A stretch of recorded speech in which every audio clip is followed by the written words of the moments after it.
Jesse is a friend. Yeah, I know he's been a good friend of mine. But lately something's changed, it ain't hard to define. Jesse's got himself a girl and I wanna make her mine. And she's watching him with those eyes. And she's listening to our podcast, I just know it. And she's holding him in those arms late at night. Hello everybody, my name's Wyatt. And I'm Rhett. And you are with the Brower Brothers. This is our first ever podcast. So Rhett, what is the first topic of our podcast? What is special enough to bring us here with microphones in our living room to discuss today? The first topic of our first podcast is a movie. Wow. Groundbreaking stuff. It's really, we try to think outside the box. We're really original Believe guys. it or not, it's never been done before, talking about a movie. Not on a podcast. Never. But we don't just like to talk about movies. We also like to write sequels to said movie. And then write scenes from that movie to give you a sneak peek on what the world is missing. What movie do we have today, Wyatt? Oh, it's a special one. We hold it near and dear to our heart. Starring Ethan Hawke, Uma Thurman, and Jude Law, we have the science fiction epic GATTACA. Set the scene. So so when did GATTACA come out? Pretty sure it was 98. 1997. Oh, 7. You've already messed this up. We got to start over from the beginning. The 1997 classic. GATTACA. Okay. Taking place in a slightly dystopian future, GATTACA follows the storyline of a man by the name of Vincent Freeman, played by Ethan Hawke, as he attempts to become an astronaut. Although this is already an extremely challenging profession to break into in our world, Vincent has some incredibly tall odds in the way of his dream career. They have nothing to do with his intelligence or ability, however, but instead with his DNA. You see, in the world presented by GATTACA, humanity has evolved in the way of genealogy and eugenics, making natural birth and conception an archaic and foolhardy tradition and replacing it with a highly advanced form of in vitro fertilization. Eugenics, what is that? Well, they're not cool, I'll tell you that much. Yeah, that's like... Some of the lamest dudes in history were preaching that. That's what I thought. Eugenics is when you pick and choose sort of what is created as a society. Okay, that's what I thought. And we'll dive a little even in further. And you know what? Let's just avoid eugenics. Let's not bring that up. I shouldn't have brought it up. In the new form of reproduction, children can be completely edited and designed, avoiding pesky issues such as baldness, heart condition, as well as unwelcome character traits, including violence and susceptibility to addiction. Although this is by all means the future of humanity, there are still some stragglers in the midst of progress, who were conceived through good old-fashioned sex. One of those people happens to be Vincent, and he, alongside others like him, face all sorts of discrimination. Labeled slurs such as uteros, invalids, and perhaps the most negative of the bunch, de-gene-erates, those who are made with human imperfection are thrown to the bottom rung of society and only allowed to work with very select and low-level jobs. This doesn't sit right with Vincent, who was forced to constantly play second fiddle to a piece of shit little brother. Piece of shit. Forged in a lab by his parents after Vincent's birth, there was more than a touch of sibling rivalry, and the two would often engage in really dangerous swimming races in the ocean without a shred of adult supervision. His brother, Anton, who, I might add, was originally supposed to be Vincent's name. Yeah. But once Vincent's horrible father... There was a really heartbreaking scene that showed Vincent's birth. Yeah. And they had already talked about this whole, CRISPR thing that they had going on. But they decided to have Vincent anyway. But then they shit on him as soon as he was born. It was like, his dad's name is Anton. His dad's name is Anton. Was going to name him Anton. Then when it's like, Vincent might be a little... They said that Vincent was, going to have a heart problem. And he's like, fuck that. Change it. Change that. Changing his name. And then immediately named his created son Anton. And the worst bit is Vincent's name is Vincent Anton. Yeah. So he did get his dad's name. Temporarily. Kind of. It was like a second place trophy from the start. Anyway, Second place trophies. That's a big motif that is in a the movie. big theme of the movies. Yeah. His brother Anton would always win. That is until the last race, when Vincent defeated his brother, ripped his own face off of the family portrait for some reason, and never looked back. It was a big point of contention in the Freeman household who was the best swimmer. I don't know why they chose that to be like the depiction of human athleticism and The human elitism. elitism, but they chose swimming, and they had some pretty horrifying scenes where these children, like 7 years old, would just jump into the ocean and swim until they drowned, basically. I'm not a strong swimmer now, and I took swimming lessons all through my childhood, and at 7 years old, I would have 100% drowned in that water. Oh yeah, at 21 years old, I would drown now. I'd drown. I would drown in there. But no, there was also this kid, Anton. We call him a piece of shit, and it's not unwarranted. There was a scene in the movie where it was the first like depiction of them as brothers and them about to swim, and Vincent was like, "Oh, let's be blood brothers," and he cut his thumb with a seashell, because they live on the ocean. And Anton, it comes his turn to cut his thumb, and he looks at his brother's dirty, degenerate blood, and he's just like, "Nah." And he throws the shell and runs into the water. He pretends like he's going to cut his thumb, and then they run into the water to race again. He to totally play baits chicken. him. That's Yeah. what they play chicken, who could swim out the furthest. But then that turns into like not just who could swim the furthest, but who's the faster. Because then it was more about like, oh, he was always pull ahead, but he'd pull ahead of me. Yeah, who's faster, who's better, who's fatter maybe. I'd go back to when he left the family. He ripped his own picture out and took it. I feel like that's pretty narcissistic of For him to sure. do. It was weird. It was a weird thing. And it was like after his greatest success of his life. He beat his brother. Actually beat his brother and saved his brother's life. Then was like... Then banished himself. Banished himself. He ripped his own picture out of the family portrait, and his brother watched him do it. Like a serial killer. With all just super underbite looking at him like, what? Like, and then What are you doing? Vincent was like... He didn't even respond. He just walked out with a picture of himself. Was that in his little ramshackle apartment, his little picture of himself just duct taped to the wall or something? I never saw it again. I didn't notice. I didn't see that. I was looking too. You gotta look for that. Years later, after working as a janitor in the world-famous GATTACA spaceport, Vincent crafted a plan to make his dreams of going to the stars a reality. All he needed was some hair gel, a man in a wheelchair, and a whole lot of blood. And with the help of a true king, Tony Shalhoub, that's exactly what he got. Jerome Morrow, played by Jude Law, an ex-Olympic swimmer, experienced a nasty accident involving the laceration of his spinal cord, rendering his days in the pool a distant memory. We're back to swimming.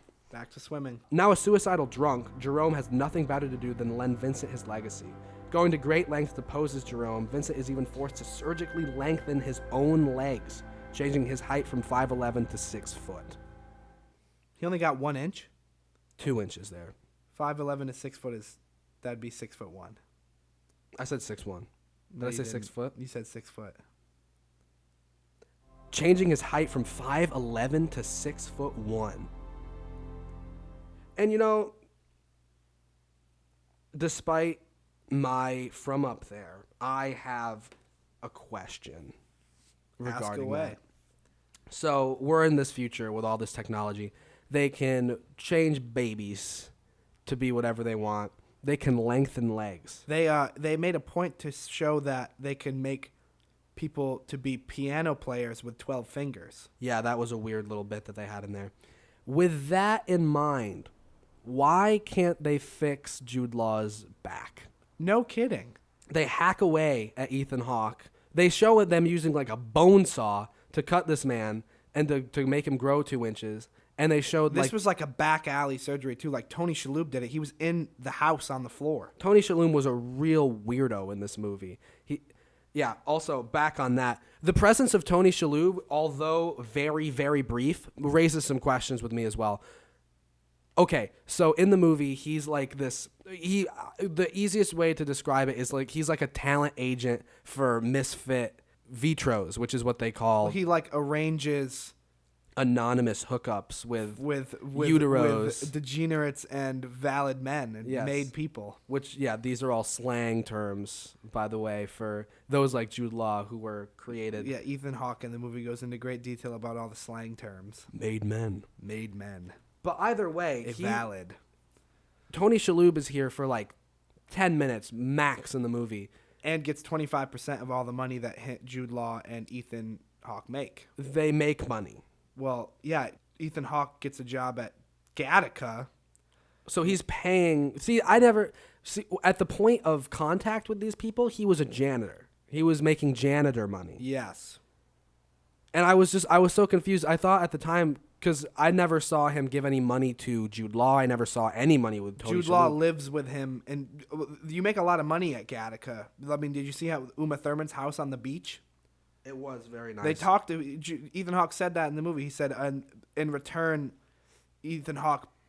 Jude Law gets money and gets to live like this life that he's accustomed to now, like the finer things, because they make a lot of money at Gattaca Space Program. See, from my point of view, what I thought was just Tony Shalhoub was just doing this for fun. No, Tony Shalhoub is a businessman. He's like a bookie. He was like loan shark. And he harvested the broken dreams of perfect people. That was his whole career. He went and found people like Jude Law who had nothing, and then brought them to people like Ethan Hawke who had nothing.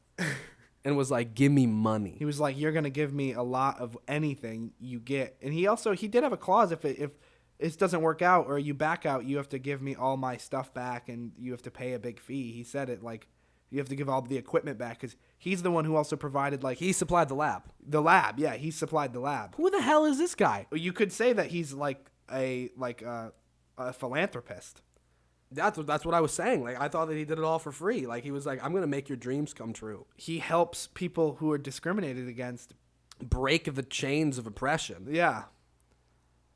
Man, Tony Shalhoub, always a king. Always. Finally, with everything in order and a lifetime of academic preparation, Vincent, now disguised as Jerome, who now goes by Eugene and lives with Vincent in order to supply a constant stream of blood, piss, and skin, enters the Gattaca Space Program and quickly climbs through the ranks. Solidifying a one-man, one-year expedition to Titan, Saturn's 14th moon, everything seemed to fall into place. That is until the program director's head is violently bashed in just a few days before Vincent's set to ship out. It's very bloody. Some new age flirting takes place between Vincent and Irene, Uma Thurman's character, and the two engage in a Gattaca love story as the murder mystery goes on around them. Unfortunately for Vincent, despite his great preparation to avoid such a mistake, he accidentally allowed one of his eyelashes to get loose, falling in the corridor of Gattaca and being picked up by a detective during the investigation. Knowing that they have a degenerate on their hands, they stop everything to hunt him down because no matter what, cops have some sort of prejudice. For most of the movie, the cops are nowhere near finding him. That is until it is revealed that the lead detective is none other than Anton Freeman, Vincent's piece of shit brother. Still a piece of shit. It doesn't, once a smelly piece of shit, always, you can't shake that. No. After evading capture for so long, going to great lengths to do so, he and his brother finally come face to face. But instead of following police protocol, the two decide to settle this the tough guy way, with one final swimming match, to prove once and for all who is the better brother. They dive into the rapids, swimming into the night with everything that they have, and just like the last time they saw one another, Vincent overtakes his brother. There, stranded in the waves, Anton asks him, "How are you doing this?" To which Vincent delivers the film's greatest line. "This is how I did it, Anton. I never saved anything for the swim back." Great line. A real killer line.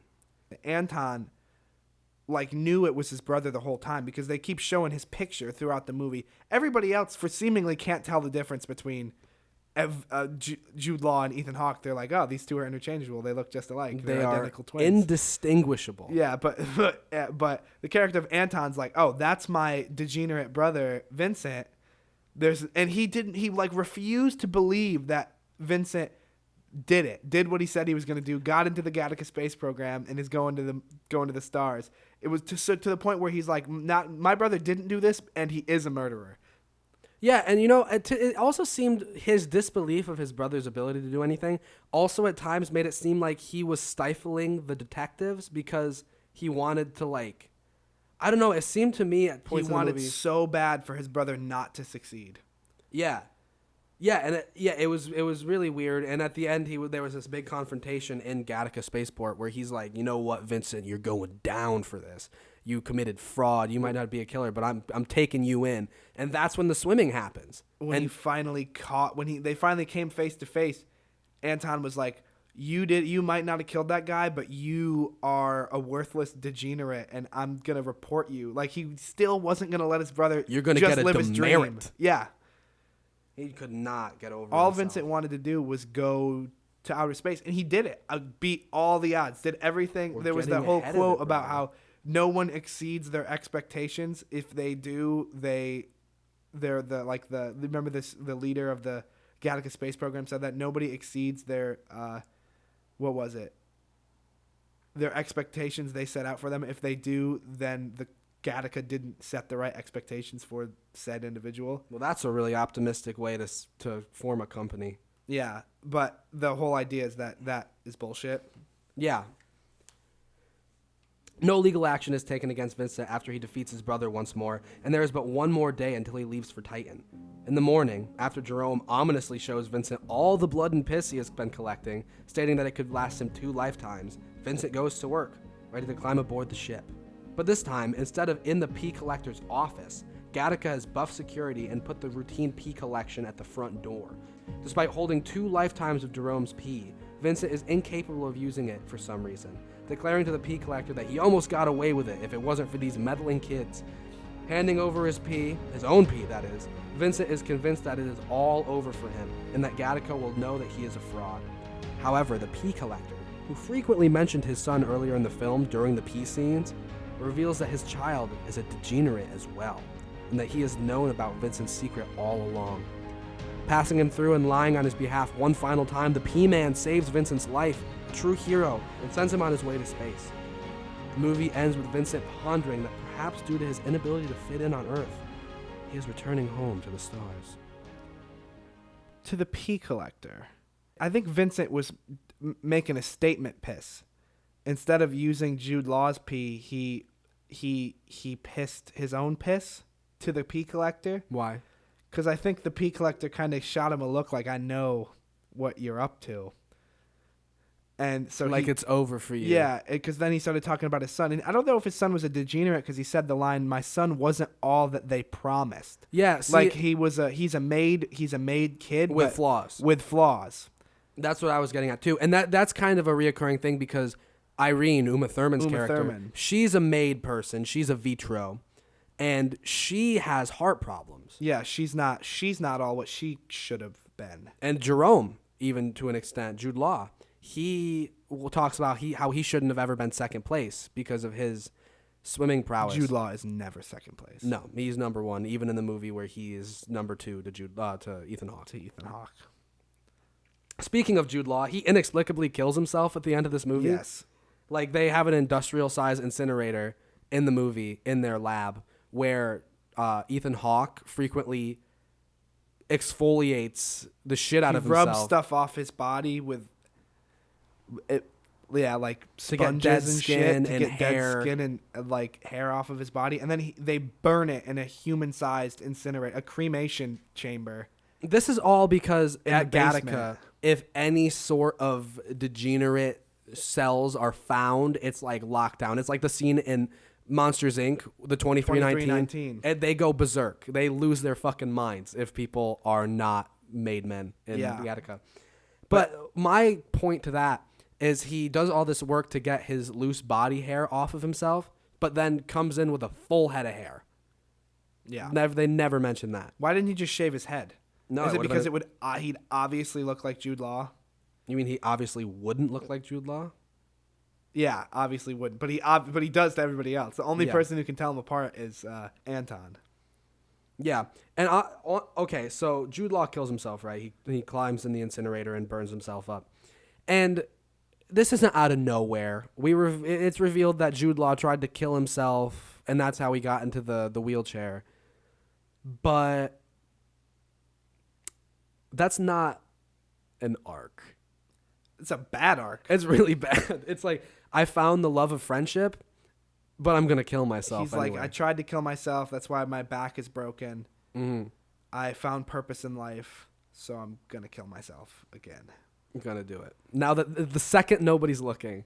That incinerator was Chekhov's incinerator. It was. They showed it from the very first scene that he was in the house, burning stuff up, and it was like, oh, that's weird. He would burn up like a tablespoon of dry skin and hair in this huge incinerator. Like the flames would go to the roof of this thing. Yeah. It was way too much. Way too much. It was so that Jude Law could climb into it at the end of the movie and parallel that with jet engines of a rocket. Yeah, it was very It was. strange. It was Chekhov's incinerator. And okay, circling back to the purpose of this incinerator and how like they have to burn up the bad cells. On top of all that, for some reason, the members at Gattaca they can't drink. But they can drink because I think that was just a scene he couldn't drink In for the the morning? job interview. Oh, okay. It's like how you can't smoke weed before a pee test. You have to have a clean system for like a month. See, I thought that it was like a flaw thing. Like, oh, these people are perfect. They don't need to drink to have a good Remember time. he went out drink. There was a whole Gattaca party that the police busted up. That's what I thought. And I was about to raise an issue. Like, they're Inconsistent. chain smoking throughout that movie. Yeah, that was one thing. It's like these people are like perfect people and they just chain smoke. At that point in time, Hollywood was still very smoke heavy. Very pro tobacco. It was like, we smoke. And that's never going to change, No. even in the future. Another thing I'd like to talk about with Jude Law's suicide is when Ethan Hawke's baby self was tested, they talked about like mental health disorders, like likelihood of depression and all this other stuff. Yeah. They really failed with Jude Law's. Yeah, they really 'Cause- did. He was an alcoholic. And very, very suicidal. Yeah, it's like I don't think that they must not have focused on that with him. It's like he can be, and he was violent. He screamed at the cop. And not just that so much is what I'm talking about with so remember the scene where Uma Thurman completely in a violation of trust took Ethan Hawke's hair and tested it at the anonymous testing centers. Yeah, wow, lawsuit. Yeah, well, she didn't actually get Ethan Hawke's hair because remember he put his own hair, he put Jude Law's hair on the comb. But like there are these testing centers that people can just take DNA of anybody to, and then these testing centers give like scores of people. Like they literally give a number on a person, and Jude Law's always a 10. Yeah, he's a 10, but in this system, it's like out of 100, and he's like a 98 out of a 100. Mm-hmm. And it gives all the stuff that the doctors gave the parents at the beginning, like, not like 90% likely to die of heart failure and shit like that. Mm-hmm. But so she got all of Jude Law's paperwork, and so was nowhere there was anything about him going to be like really, really like Sad. But on top of that, this testing facility is so inappropriate. It's like anonymous too. It's like glory hole style where these people just go up and slide stuff through a hole in the wall, and then people slide shit back, like the test results back. This one girl showed up, and they swabbed her mouth, and she was like, and they're like, how long ago did this happen? And she was like, 5 minutes ago. It was a good one too. Yeah, I don't know. Was she alluding to like making out or doing performing blowjobs on somebody? Doing dick sucks. Doing dick sucks. I don't know, but either way, she was getting the results back of her partner in this little liaison, and how inappropriate. Like, it's one thing, like, and they're so. And then when she told Ethan Hawke that she did it, Uma Thurman, she was acting like she was so cavalier about it. She was acting like she saw him in her quick ads. Like, oh, I saw you in my quick ads. It was like, oh, by the way, I stole some of your DNA and went and had it tested at a lab. Yeah, and also I'm going to raise a question with that as well, because she says like, oh, we're compatible. Like, we'd be a good match because I'm so perfect and you're so perfect. But anybody can make a perfect kid. Yeah, because of the in vitro. Yeah, so it doesn't matter if these two people are both perfect. You could get a degenerate, you could get a made man, you can have two degenerates, you can have two made men, and you can have a perfect baby. Yeah, because the doctors talked about how you could have 1,000 babies before you had one that was like this perfect. Remember when they were talking to Ethan Hawke's parents about creating Anton? Ugh. Because like a degenerate An invalid could still have like great stats, Right. but And I'm pretty sure Ethan Hawke did have pretty good stats, other than like he was supposed to be dead at 30. he had bad heart. His and, heart was like he was prone to bad. violence and depression, But so was Jude which Law. you saw in the movie. Yeah. He was the ultimate Sigma male, as the He kids say. was a Sigma male. He took himself out of the picture. He was living that Solo grind lifestyle. Yeah. He wasn't messing with the ladies until the end there. Who wouldn't mess with Uma Thurman though? Yeah, she was pretty cool in that movie. That again, that's another thing, another huge flaw. It's just huge flaw with the movie. Back onto the love life of Vincent in the movie is the whole time nobody could tell the difference between Ethan Hawke and Jude Law. Yeah, it was like they were like, oh, twins. They didn't. Like, they were like, it's the same. They would person. show like they showed this picture of like when Ethan Hawke would scan himself into these government buildings, he would show this. Jude Law's picture would pop up, and then when they found Ethan Hawke's DNA, this goofy ass picture of Ethan Hawke would pop up with like glasses. from the fucking yearbook. Yeah, like this yearbook ass picture of Ethan Hawke would pop up, and it looked just like Ethan Hawke. It looked nothing like Jude Law. It looked profoundly like Ethan Hawke. Yeah, it just looked like, and they're like, oh man, this guy doesn't work here, but really he does. He's your premier dude. But you're just pretending that he looks like Jude Law. I have another question. They went through great lengths to lengthen his bones to make him 2 inches taller. Which, first of all, you could do with lifts. Even Ethan Hawke in the movie was like, why can't I wear lifts? And Tony Shalhoub was like, no, I'm cutting you. But so he said, quote, you're still not that tall. yeah, and Tony Shalhoub also, because nobody for some reason at Gattaca can tell the difference between Jude Law and Ethan Hawke. But even when Ethan Hawke saw all that his man Jude Law, he was like, we look nothing alike. And Tony Shalhoub was like, nobody looks at the picture. If you're looking at someone's driver's license, are you first going to look at the image on it or their height? Hey man, I don't think this guy's 6'1". Yeah, no kidding. Yeah, I'm like, like you're gonna, if the picture doesn't look anything like it, you're gonna be like, this isn't fucking you. I mean, to that number, we had fake IDs for years, and your fake ID said that you were 6 feet tall. Yeah, and that's not true. I'm 6'11".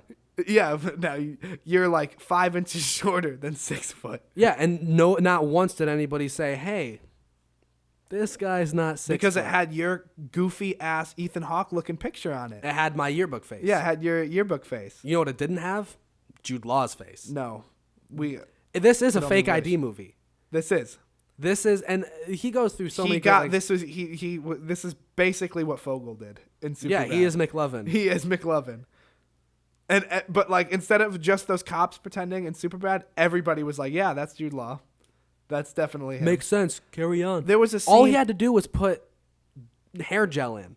Yeah. Instead of having the big goofy ass Jimmy Neutron hair that he had in the yearbook picture, he just slicked it back, and everyone's like, yeah, that's him. Carry on. Because even there was that scene where Jude Law and Ethan Hawke like ganged up on Uma Thurman. Which was weird. Which was really weird, like picking on her that she didn't know the difference between the two of them. Yeah, so there's this really dramatic scene where Anton, the brother, piece of shit, he's like, my brother is Jerome. And he's like, Uma Thurman, you banged him. You're going to take me to his house.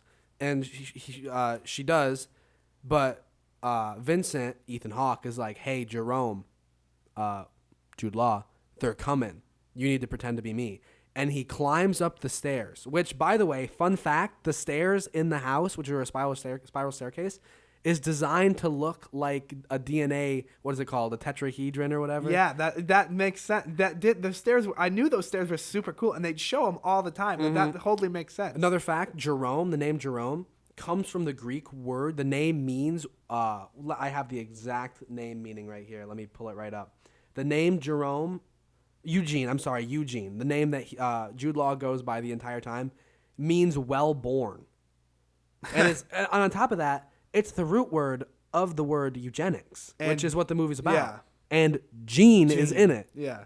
So it was there. It was hiding in plain sight there, everybody. Yeah, I didn't break any eggs. I didn't even notice that. I was, oh, Eugene, that's stupid. Like, I didn't even think. What an old man name. Yeah. Because I thought that was really, I didn't even notice that. That's cool. Either way, once he climbs up the DNA stairs, he only can use his arms with, which was just intense. he convinces Anton that he is, in fact, Jerome, and Ethan Hawke is hiding in the basement next to the incinerator. Well, Anton took his blood and saw that it was Jude Law's blood because Jude Law's picture also popped up. And he's like, this is the guy. Yeah, this is the guy. And Ethan Hawke was hiding in the basement the whole time. And Uma Thurman was there. And like Jude Law she's was just like, what the fuck? Uma Thurman was there because she's been banging Ethan Hawke at this point. And she knew something was up with him because he had already assaulted a police officer. She didn't even care. He beat the shit out of a police officer in front of her, and she was just like, don't tell me why. Yeah, don't say it. Don't say it. Yeah. And then they had she literally said, don't say it, when he was about to explain why he beat the shit out of a police officer. He like beat him half to death on the side of the road. And she's like, don't tell me why. Come back to my place and have sex with me. And then go out on the water. Have go sex out with me on the ocean. Yeah, then go out on the beach the next morning and rub yourself naked with a rock. Shivering the whole time. Which is something that really happened. Weird. He ran onto the sand naked and exfoliated himself. I guess it's just the morning routine. Yeah, was that like a manic thing? Because he was prone to mania. That was another thing they said. That was lunacy. What he did. That was not normal. And even she, I think, looked out the window and was like, "Where'd you go?" Because his DNA is all up in that bed and in her now. So all up in that woman. Yeah, all up in that woman. So like him going to rub himself with a rock in the water. Like what the fuck is the reason of that? Also, we never really addressed the murder of the movie, the murder mystery. He didn't do it. Oh yeah, he did not kill the murder mystery was absolutely pointless. It was just to get his brother, the police officer, in the space station. It was just to raise those stakes. Yeah. And he okay, I have a question. Alan Arkin was the other. Alan Arkin was a detective. All the cops in this movie, dystopia. This was another characteristic of the universe. They just were dressed like 1930s detectives. Like they all wore trench coats and fedoras. It was really bizarre. They didn't need warrants for shit. No, either. they just showed up and tested your DNA. Yeah, they would show up with literally syringes and be like, "Give it to me." And they're not nurses or anything. They're not doctors. Like I would never ever let a dirty ass cop just stick a needle in me and get my blood. They had a DUI checkpoint, but instead of like testing your blood alcohol content, they tested your DNA. Your DNA. Just to like look for a fugitive. And there was also like a weird like back to that scene. He had to throw his contacts out on that scene. He didn't have to. He did. He did, but like why were they looking at people's eyes? What was the fucking point of that? They never did that again. Well, and also why did he do that? Because he had his blood drawn and was Jerome, right? At that point, because he put the blood capsule on his fingertip like he does every morning. And Jerome's eyes are a different color than his, which is why he wore those contacts. Yeah.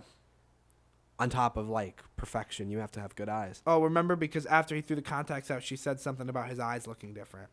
Yeah, I know. We know that, but they did the routine check again, meaning that he never had to wear colored contacts because they don't give a shit. Clearly, they don't give a shit. And that was he should have been caught because at that point, that was when Jude Law was screaming at that same cop and was what was he doing out? What's your number? Yeah, he's never out of the house, and for some reason he was outside of Gattaca. He was third wheeling at the date, but he didn't know. Like Ethan Hawke didn't know that he was lurking. Was he third? Oh, probably in an extended cut. If there is an extended, they cut, cut it for time. They probably show that because Jude Law was weirdly obsessed with Uma Thurman in the movie. Like he was like really kind of like he was like. Well, that's because she was dating him. For all she knew. Because remember the scene when she back to the scene when she came to the house and Jude Law and Ethan Hawke ganged up on her and was like, "Yeah, idiot." Yeah. Like they didn't explicitly say that, but Ethan Hawke climbs up the stairs, and they're both just staring Uma Thurman down, and they're having a conversation with each other, but staring at her. Like, we got you, bitch. Like, it was really bizarre. It was a really bizarre thing that they did. But yeah, sorry. That was a bit of a tangent. Back on what I was talking about, the police and the detectives. So they have all these abilities to, like, check DNA. Yeah. To see all what's going on. They traced Vincent to the crime scene because of a lone eyelash. Yeah, that fell in the hallway at the beginning of the movie. And they were like, this is our guy. He's a dirty, dirty degenerate, and we're going to throw him away for life. And they go through this wild goose chase of hunting him down. And then at the end, Alan Arkin's like, wait, let's DNA test the corpse. DNA test the fucking crime scene. The carcass. And sure enough, they discover that Ethan Hawke is not the killer. But it didn't matter. None of that mattered. That was part of the problem. It's like that whole investigation was just bullshit. It was bullshit. It was, and then like once it was over, it was just like it literally like it like wrapped up so quick.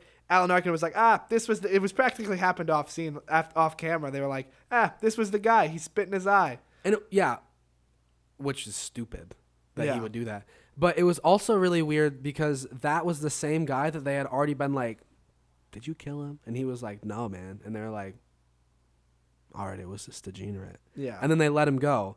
And then suddenly Ethan Hawke's brother shows up at at Gattaca, and Alan Arkin already has the killer locked up. He's like, oh yeah, by the way, we caught him. We got him. It was really the detective work was really spot on in this world. It was better than our own. It was horribly executed. That was that was so dumb. That was the dumbest part of the movie, was the investigation, because it served no purpose. No, it was just to have.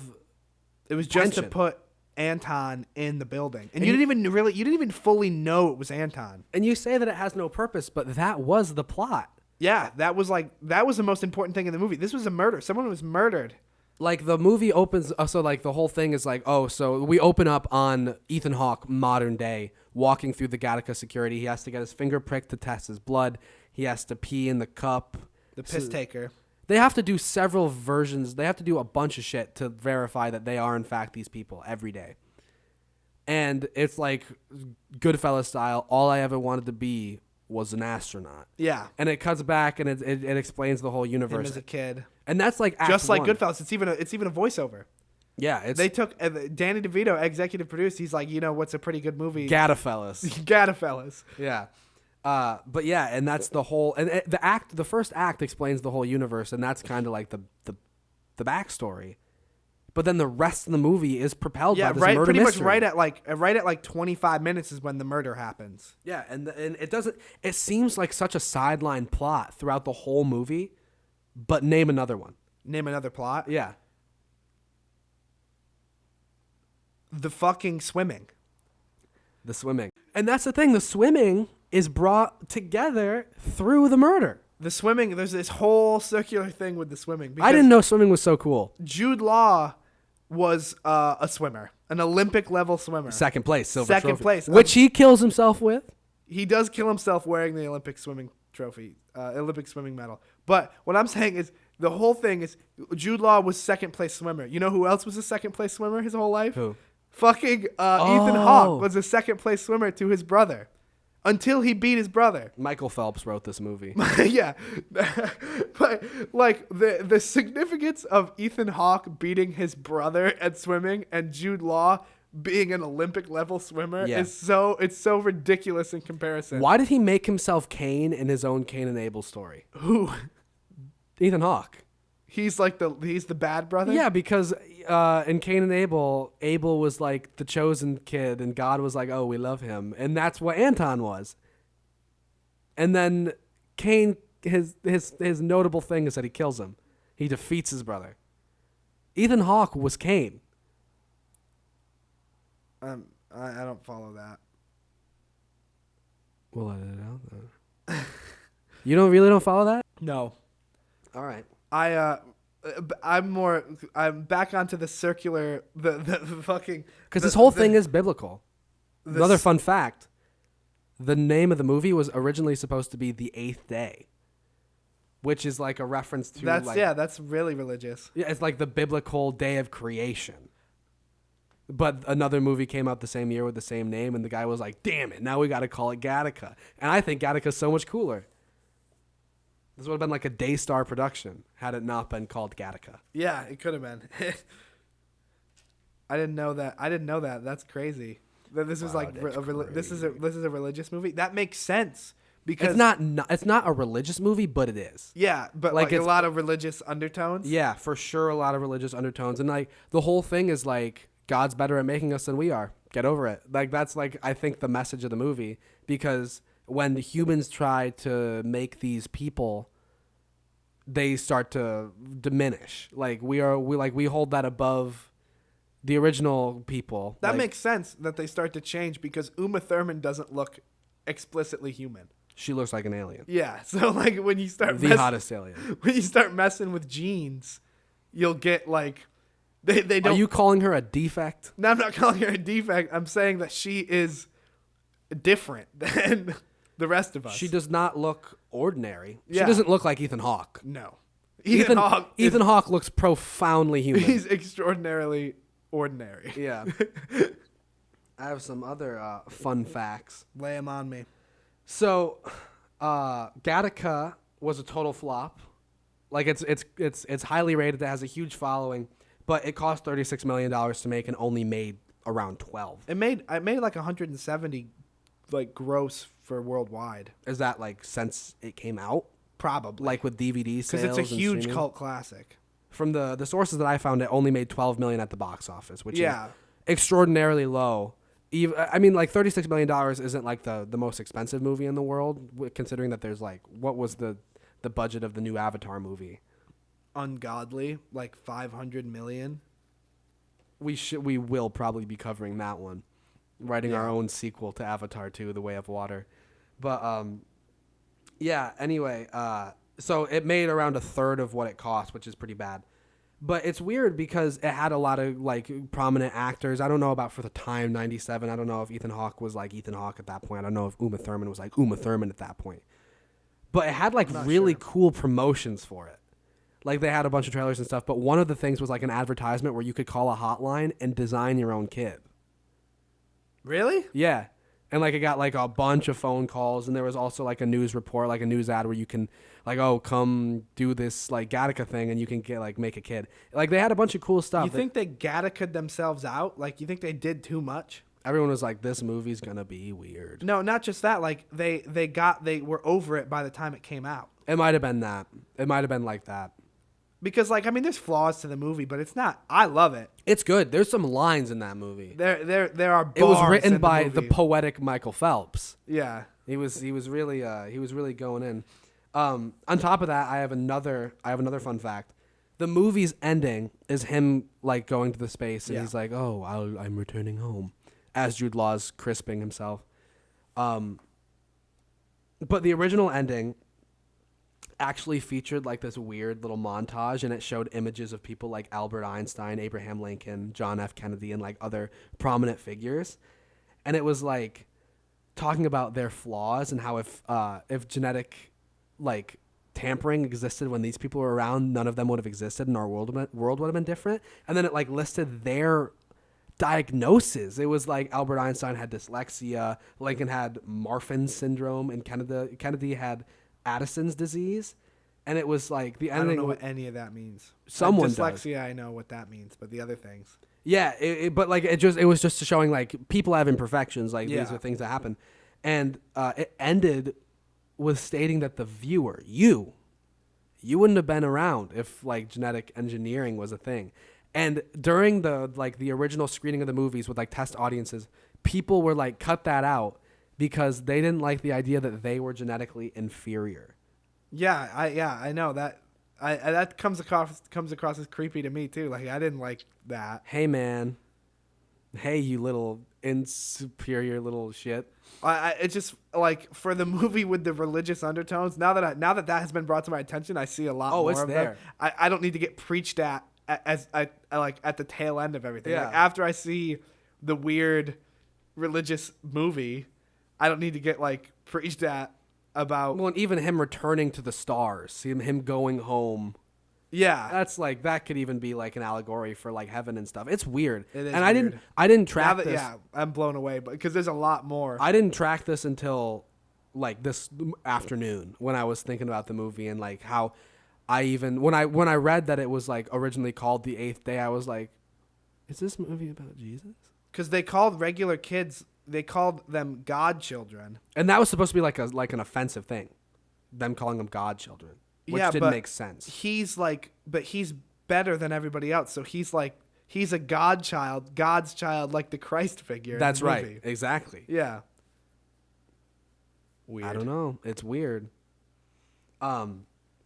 Brett, do you have any fun facts? I know that you were talking about some earlier. I just today. wanted to talk about the fact that Ethan Hawke and Uma Thurman fell in love on the set of Gattaca. They did. That is where their love formed, was during this movie. Believe it or not, Uma Thurman, she thought she was going home with Jude Law, but she couldn't tell the difference between the two of them. Yeah, she was in case she couldn't figure out which one was which. And Yeah, she just like with everybody Ethan at Hawke. Gattaca space program, she could not tell the difference between Ethan Hawke and Jude Law. Yeah, and that is where they found their love, their romance. They were married after that movie, had a couple kids. Yeah, and then they got a divorce, and then Ethan Hawke married the nanny of his kids, who looks weirdly like Uma Thurman. Just like her. Like Yeah. and like she doesn't look like Uma Thurman, but she looks like Uma Thurman. Shockingly like Uma Thurman. Which is hard to do. Like, props to this guy for going out and finding someone that looks like someone's like the unique Uma Thurman. someone who looks like no other. Yeah. Like, Uma Thurman, famous for looking like Uma Thurman and no one else. and he found the nanny to his kids who looks just like her. Her name is Ryan. Ryan Hawke is her name now. That's Isn't a cool name. That's so funny. It's like Tony Hawk's son. It's like Ethan Hawke's son. Ethan Hawke's son. Yeah, Ethan Hawke's son can be named Ryan. I was taken aback when I saw that he was married to someone named Ryan Hawke. I was like, oh. Then you click on her picture and it's like, this is Uma Thurman again. Yeah. How does yeah. It's just really that's like lightning striking twice. That is what that is. It's pretty interesting, guys. I can tell you one thing. Uma Thurman did not turn around and marry someone that looked just like Ethan Hawke. Who'd she marry? I don't know if she married anybody. There is no other. There is no other. Yeah, she could marry Jude Law. They look just alike. Yeah, that would have been the reasonable choice. Rhett, are you ready? Are you ready for the special segment of this show? Yes. So, spoiler alert, guys. We're not just going to review movies. We're specifically taking these movies that we love that never got the love that they really deserved in the form of a sequel. Yes. I think the only thing better than a movie is a movie's sequel. Yeah. In the case of Gattaca, Vincent was good, but Anton was better. Yes. So we took the liberty of giving Gattaca what it really deserved in the form of a second installment. Yes. We did not write a full script. We wrote an outline to like a movie. We gave a little sneak peek. It's a little sneak peek. It's a trailer for what Gattaca 2 should be. We hope somewhere Ethan Hawke hears this and brings it to his powerful Hollywood friends and agents. And gets this movie made, because we truly believe here with the Brower Brothers podcast that this is something that everyone would love. Yes, the world needs Gattaca 2. Actually, Showtime is remaking Gattaca I would love to as a pitch them TV this show. script. Yeah, You know, I don't know what you guys have in mind for season 2, but we really believe that this is something the that you're gonna wanna direction look you at. should go in. The sequel that we have in mind is called Gattaca 2: The Swim Back.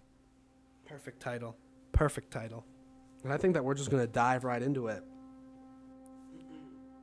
After successfully cheating the system at the Gattaca space program, degenerate Vincent Freeman, a.k.a. Jerome Morrow, embarks on his one-man mission to Titan, Saturn's 14th moon. However, upon his return to the stars, Vincent realizes that hidden beneath the planet's fog is something far more sinister than he could have ever imagined.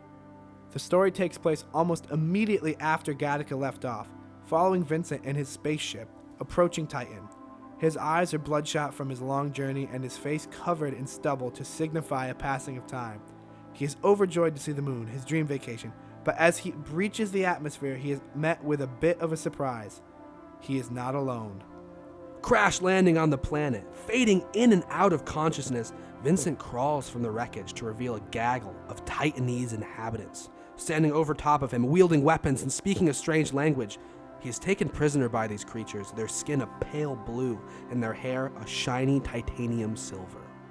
Picture the Na'vi. Mixed, yeah, it's like Jake From Sully Avatar. mixed with Daenerys Targaryen these days. Jake Sully. The king of these people, a strong, macho tribal chief, is intrigued by this Starman and decides that he must prove himself worthy of life on Titan. He must defeat the king in a glorious competition, or feel the wrath of the eternal blade. And it just so happens that what the Titanese are best at, on account of their abundant water on the surface of the moon, is the grand sport of swimming.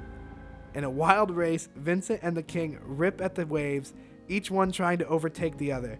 Vincent remembers his brother so vividly that it's almost as if Anton is swimming there next to him. Harboring all the hate in his heart he has towards his brother, towards the world he left behind, he pulls ahead of the king and overtakes him in the water, proving that he is the greatest swimmer in the universe. With his victory certain, the king and the rest of the Titanese name Vincent a most holy figure and a true star. After the swim, Vincent becomes a bit of a celebrity. He is given his own palace and servants, and the common people take every chance to touch him or receive his blessing. But even after learning their language and being accepted into their society, Vincent feels more alone than ever. With his ship wrecked, his heart condition getting worse, and stuck millions of miles away from home, he begins to wonder if his brother was right, that he was the wrong man for this mission. Using some scrap from the wreckage of his irreparable ship, he is able to fashion a radio, calling out every night to anybody that will listen. Vincent never gets a response. He makes wishes on shooting stars, but they never come true. Vincent is on this planet for 25 years. He develops a relationship with a Titanese, even having a romance with the princess of their land, fighting in several wars against the evil cave dwellers to the north, and living through the history of a different planet. Vincent changes. Everything does, except one thing. Every night, Vincent sits outside and looks to the stars, thinking of Irene. But one night, the stars seem slightly different. A small blip moves across the atmosphere. This is no shooting star. It's a Gattaca vessel. Rushing to the radio, Vincent cries out the same way he has for 25 years, only this time, someone cries back. It is a sad day on Titan as Vincent says farewell to his new-found family and to Space Irene, his alien lover. The Gattaca astronauts rescue him from the planet and return him to the stars. Something tells Vincent this will be his last time amongst them. Landing back on Earth, he realizes that so much has changed. No longer do they use such horrible computers alongside futuristic tech. His friend, Eugene, played by Jude Law, is long dead, and worst of all, Irene has moved on and married his brother, Anton. The two have a daughter played by Hawke, who is 25 years old. It is soon revealed, however, that she is the product of Vincent and Irene's one-night stand all those years ago. Though she is the degenerate product of two people with faulty hearts, she is an incredibly special individual.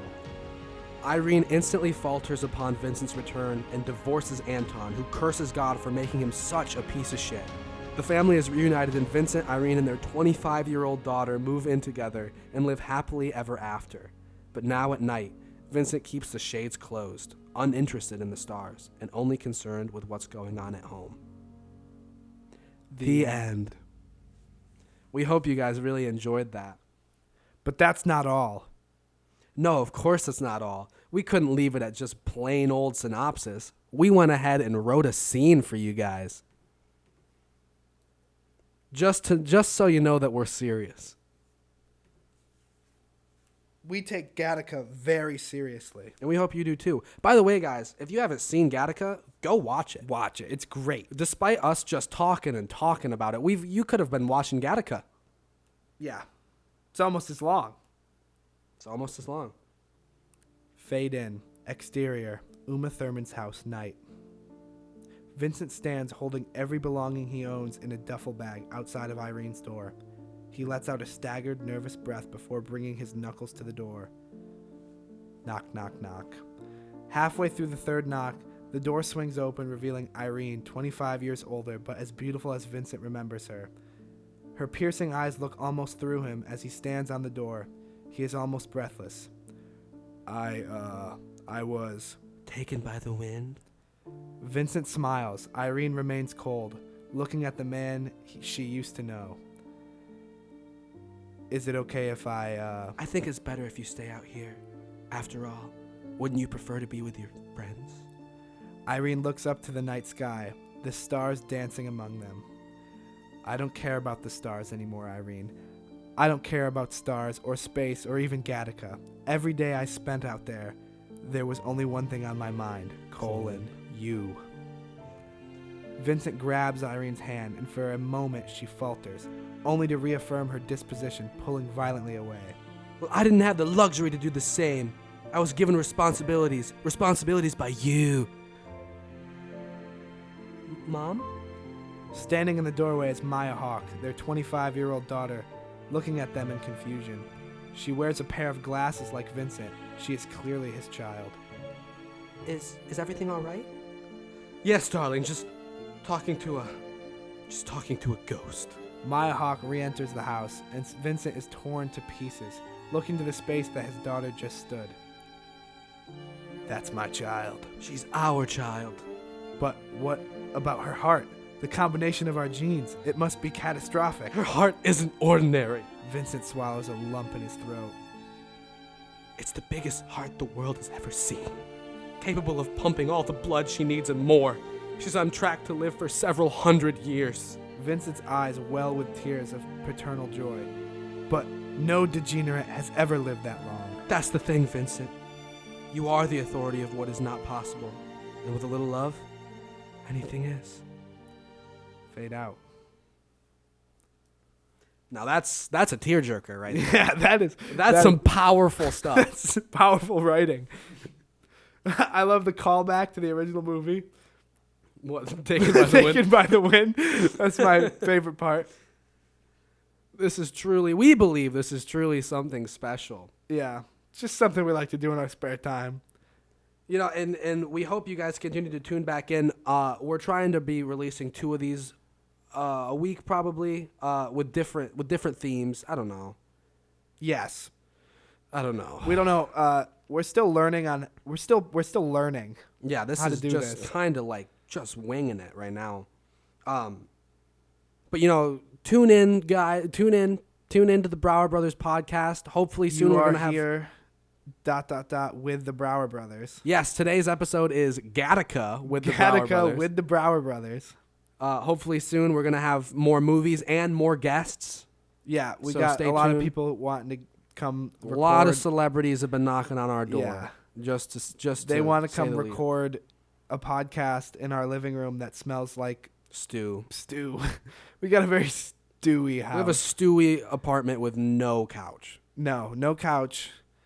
A lot of aromas in the air of onions and broccoli and just peas. Thank God you stew. can't smell through a microphone, because you guys wouldn't have had a fun GATTACA experience, to say the least. No, you would have had a funky GATTACA experience. Yeah, that's for sure. If this were a 4D podcast experience, It would not be a fun scratch and sniff. it would be very sniffy. Ugh, I didn't like that. No. I did not like what I just said. Tune in with us next week as we cover League of Extraordinary Gentlemen.